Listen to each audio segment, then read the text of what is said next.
Happy Tuesday guys! Bali, ito yung gagawin natin today. Mag-harvest na naman tayo ng strawberry.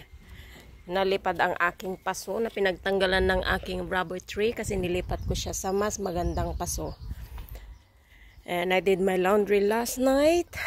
Kaya yan. And off day ko, bago ako balik na naman yung rubber tree ko nandun. Oh. Kita nyo guys. Andun. And ito yung aking updated sa aking lemongrass. Nabili ko lang ito guys sa sa Asian store nung nasa Swindon pa kami. Bali yung mga binebenta nilang pang pang rekado na sana. Tapos pinatubo ko lang. And looking good. May suhi na siya guys. Oh, ayun oh.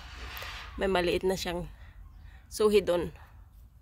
Ayan. Pero yung isa namatay, bali 5 ito eh. 4 lang yung nabuhay, pero ayun oh, may suhi na. Kaya, very good.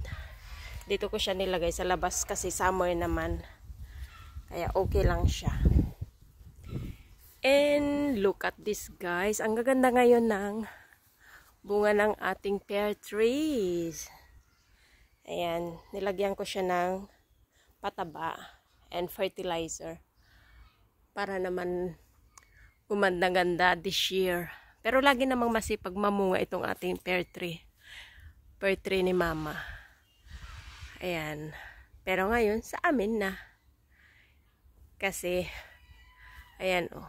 Dito naman na kami nakatira. Oh, diba? Ang gaganda. Medyo mas malalaki. Pero nung pinagtatanggal ko yung mga ibang bunga niya para iniwan ko lang yung malalaki. Pero yung mga nasa taas-taasan, hindi ko na naakyat. Yung mga nandito lang sa baba. Kaya magaganda yung bunga niya dito sa baba. So hopefully, siya guys, maka-recover ba? Sana hindi sila atakihin ng mga insekto. O magkaroon ng uod. Kaya binabantayan ko lagi. Nilalagyan ko siya talaga ng fertilizers. And ang ating strawberry farm. Ayan, strawberry farm talaga, no? Ito lang karami, pero ito na yung pang-5 yatang harvest ko, guys. Pang-5 na, at marami na namang hinog. Ang aking kamatis, nilinis ko lang kaninang umaga. Tingnan nyo. Ayan, ito lang yung ating vegetable this year. Kasi talagang hindi ko pa napaghandaan. Ito, pag natapos na bago winter, tanggalin ko ito kasi ito na yung magiging vegetable plots ko. Ito na yung taniman ko ng vegetables. Kaya ito, tatanggalin ko din yan. Para dito lang ako talaga magtanim ng mga vegetables. Ang kamatis ko hindi siya maganda kasi mahahaba yung niya. Ayan o yung namulaklak niya. Bunga. And ito na yung pangalawa. So, hindi ko naman inano to guys. Kinuha lang ito ni Mr. Nung nag-deliver siya somewhere and then help yourself. Nakalagay lang sa labas ng bahay nila. Help yourself. Seedlings. So, para tinanim ko lang din. So, hindi ko alam kung anong variety nito. Malalaki ba o cherry tomato? Parang malalaki siya kasi malalaki yung niya. Hindi ganito yung ng cherry tomato. So, malalaki itong kamatis na to, I think. Pero hindi naman siguro yung kalakihan. Yung medium size na kamatis lang. And then, ang ginagawa ko is tinatanggal ko yung mga ganito niya. Ito. Kikita nyo yung suhi niya nito. Tinatanggal ko yan. Para mag-focus lang siya talaga sa flower. Ayan. Sa flower lang talaga siya mag-focus. Ayan o.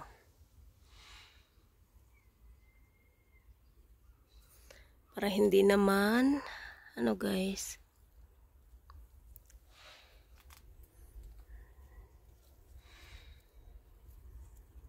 Kasi mahirap naman pagka siya pa yung nutrients na nakukuha o kinukuha ng mga ganyan niya.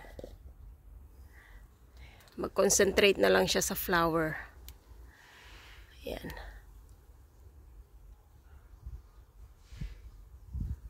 Merong bulaklak na ba yan? Wala naman. Ayan, tinatanggal ko lang yan. Mga ganito. Tara. sabi ko mag-harvest ako. Ito guys, ililipat ko ito. Ilalagay ko sa harap. So, ito yung gagawin natin for today. And mag-isa lang ako dito sa bahay. Wala si Mr. Nasa Swindon. Uwi pa lang siya tomorrow. Ayan. And then may work naman ako tomorrow.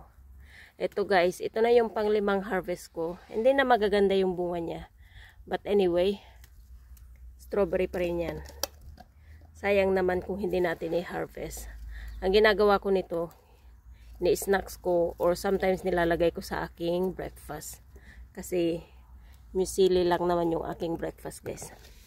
Ay, natapon. Ayan. Paliit na ng paliit. Ayan o. Kinukuha ko na yung mga ganito. Kasi matamis naman tong strawberry na to guys. Hindi siya ano. Ayan. O diba? Pag may itinanim, may aanihin. Ganyan din lang naman dyan sa Pilipinas. Mag-ano lang kayo. Magsipag lang kayo magtanim. Kasi kung masipag kayo magtanim, may kakainin kayo. Instead na bibilhin nyo, magtanim na lang kayo. Dito nga, sabi ko nga, pag summer lang sana lagi. Kung maganda lang lagi yung weather dito. Yan.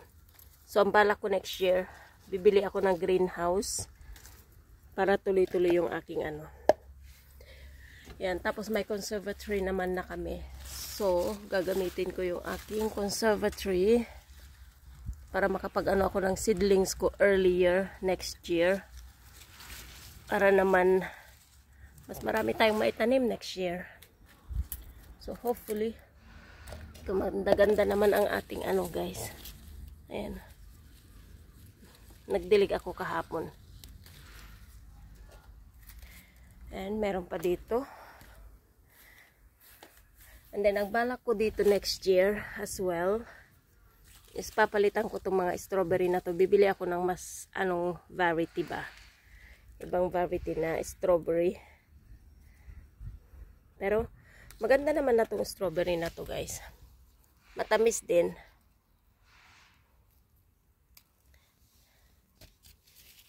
Nabili ko din lang itong mga ito. Naparami ko lang. 2 ano lang to guys. Pero naparami ko kasi hindi ko na tinapon ko ngayong mga iba eh. Kasi yung mga ganito niya, ito, pagka nag-ano na yan, pinuputol ko and then nililipat ko. Kaya ako nakaparami ng strawberries. Pero dati, 2 ano lang to nabili ko kasi mahal. Ayan. Okay na. By ano na, tomorrow ulit, marami na naman yan. No? Tomorrow or Thursday.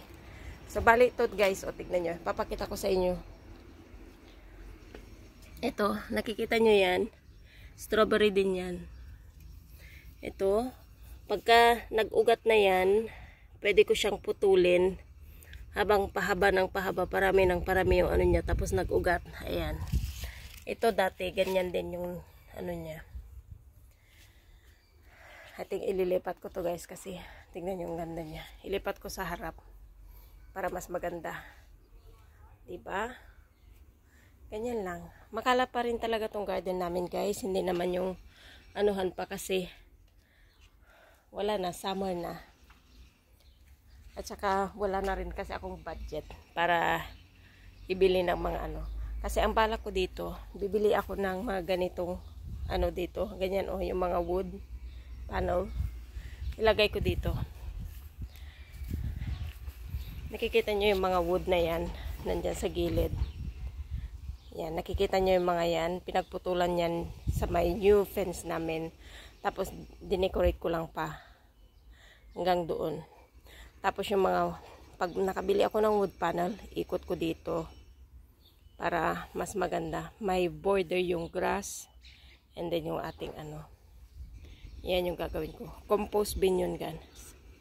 Compost bin. Diyan ko tinatapon yung mga damo. Pinagkateran namin ng grass. Galing ng kitchen. Ng mga panggulay. Yung mga gulay. Na ano. Doon ko. Lahat ng mga nabubulok nilalagay ko doon. Para hindi na ako bibili ng compost next year. Hopefully. Kasi, grabe yung compost na nabili ko this year, guys. Umabot talaga ako ng almost 300 pounds. Ito, puro compost to. Kasi naanuhan ba? Napabayaan tong garden na to actually. Nung nandito pa si mama, kasi may gardener siya, pero hindi talaga siya kinocultivate. Kinakat lang yung mga grasses, yung mga ano. Pero ngayon, tignan nyo, napabayaan talaga tong garden na to. So, lahat talaga inaayos namin dito sa labas. And then, kailangan ko siyang anuhin to. Ayan. May avocado akong tinapon doon. So, hopefully tumubo yung seeds. Pero iayos ko siya. Ating kailangan na niya ng water. Ayan. Ang ganda nito. Maganda to guys pag naayos siya talaga. Ito yung mga roses ko. Nag-aanuhan na yung mga bulaklak. And then, ang bala ko, instead, kasi ang mahal ng roses. Dito, mahal din. Biruin mo yung mga ganitong variety ng roses. Umabot siya ng mga 20-25 pounds yung napatubo na nila. So, magandang magpatubo ng roses pag malamig na sa... So, saka ko na lang ako magkakato o magpatubo pagka ano na. Maganda na yung panahon. And then dito, ito yung ginawa ko kaninang umaga. And then, pasyal tayo sa harap. Para makita nyo guys. Ito naman yung mga wood namin from Swindon. Makalat pa din. And ito yung ating new fence na nailagay.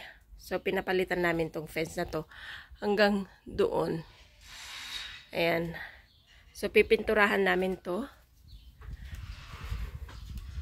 And nakita nyo naman dito sa harap. Ito. Grabe nito guys nung naanuhan. So, ngayon, ayan na. Pinalit ko to. Mga tinanim ko na. Mga ganyan lang guys. Pero mahal din pag namili ka ng mga halaman na ano. Mahal din. And then dito, okay na. Na-trim ko na siya. And then dito na rin. Na-cultivate. Itong hanging basket ko, hindi siya naging really successful. Kasi I think hindi maganda yung nailagay kong ano. Ayan.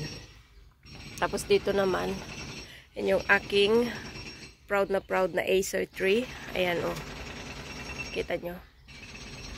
May mga sunflowers akong tinanim dito pero wala. Kinain ng ewan ko. Ayan o. Sunflower yan. Pero kinain ng either slugs or snails. Pero may nabuhay naman dun na isa. Ayan o.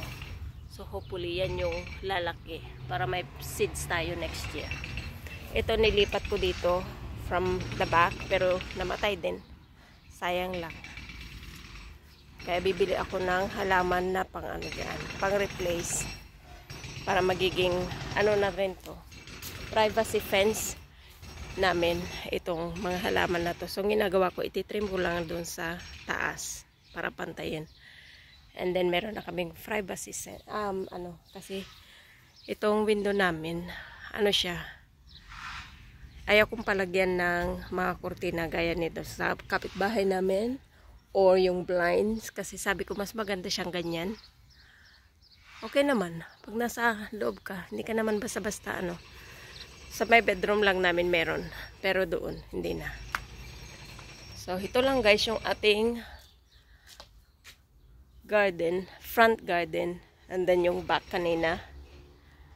Ganito lang ang aming simpleng garden. Marami pa akong gustong gawin dito. Pero out of budget. Kasi ang gagawin ko din, bibili din ako ng wood panel na ipapaikot. Para ma-divide yung ano natin, grass. Para mas maganda naman yung shape niya. So yun yung gagawin ko. Pero wala na tayong budget for that kasi ako lang naman yung nag-aano pagdating sa garden. Ako yung nag-spend. Pero kailangan ko mag-budget para dyan ulit. Do it slowly. Hopefully next year okay na siya. But anyway, yan, nagwawalis pa ako. So ito lang yan guys yung ating update sa ating garden. And ang kalat-kalat pa rin talaga. But anyway, at least there's some more rest since lumipat kami. So, have a good day, guys. Hopefully, we'll see you next soon in my next vlogs. Ayan. So, ito yung ating update sa ating front and back garden. Pero, nandito na tayo sa back. And, by the way, I just want to show you, nag-iipon din kami ng tubig. Ito. Galing sa pag umulan, kaysa gumamit kami ng tubig from the top. Ayan, oh. Tapos, kinonect din namin dito. And then, ayan. So, nanggagaling dito sa ano na to, container, yung mga tubig na binagamit ko dito sa garden. So, yun lang guys. Have a good day. Take care everyone. Happy Tuesday. Don't forget to like and subscribe, and I will see you very soon. Bye!